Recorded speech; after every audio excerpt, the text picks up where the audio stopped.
Hello guys, good morning. এখন বাজে 11:16 আর আমি এখন ডাল রেসিপিটা শেয়ার করছি। আমি অরহর ডালটাকে বয়েল করে নিয়েছি, ওতে আমি নুন হলুদ কিছুই দিইনি, এমনি নর্মাল বয়েল করেছি।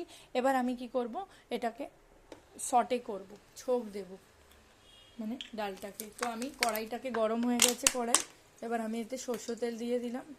সরষের তেলেরই রান্না আমরা খাই, বেশি প্রিফার করি, আর ফরচুন তেলটা আনা হয় না সেরকম।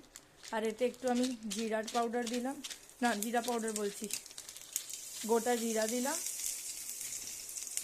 এটাকে ভালো করে এটা একটু কম করে দিই, লো ফ্লেম। ও বাবা, ও মা,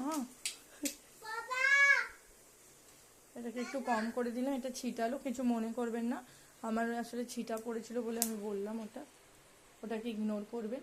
এবার আমি আস্তে আস্তে করে ডালটাকে এর মধ্যে ঢেলে দিলাম, ডালটাকে দিয়ে দিলাম।